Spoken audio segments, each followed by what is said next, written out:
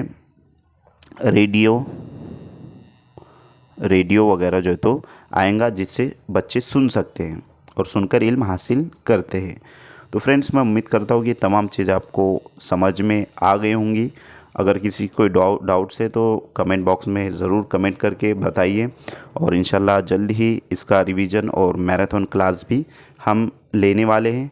तो मैं उम्मीद करता हूँ कि आपको तमाम चीज़ें अच्छे से समझ में आएंगी। तो फ्रेंड्स अगर आपने अभी तक चैनल को सब्सक्राइब नहीं किया तो सब्सक्राइब ज़रूर कर दीजिए, ताकि और बेल आइकन को भी प्रेस कर दीजिए, ताकि आने वाली वीडियो की नोटिफिकेशन आप तक पहुंचे और आपका सीटेट में नुकसान ना हो। क्योंकि एक एक नंबर, एक एक मार्क जो तो हमारे लिए बहुत ही इम्पोर्टेंट और अहमियत के हामिल है। इस तरीके से भी जो है तो देखने में आता है कि 1 या 2 नंबर आज से एग्ज़ाम दोबारा देने की नौबत आ जाती है, एक दो नंबर से रह जाता है एग्ज़ाम। तो ये तमाम चीज़ें आपके साथ ना हो, आपको जो है तो अच्छे से स्टडी करना है। और उर्दू में आपको यहाँ पर 30 में से 30 किस तरीके से आप ला सकते हो वो पूरा डिटेल जो है तो इन्फॉर्मेशन दी जा रही है। तो उर्दू और लैंग्वेज को आप क्या कहेंगे, उसको अवॉइड ना करें, आप जो है तो उसको नज़रअंदाज ना करें। लैंग्वेज फर्स्ट और लैंग्वेज सेकंड अगर आपका अच्छा रहेगा तो आप इसमें 60 में से बआसानी 55 या फिर 60 अबव भी जो है तो 60 पूरे में से पूरे नंबर ला सकते हो। तो आपको सही गाइडेंस और सही रहनुमाई की ज़रूरत है जो आपको यहाँ पर प्रोवाइड की जा रही है। तो फ्रेंड्स, मिलते हैं नेक्स्ट टाइम नेक्स्ट वीडियो में। Thank you for watching my video. Thank you very much Indeed for your cooperation and have a nice day.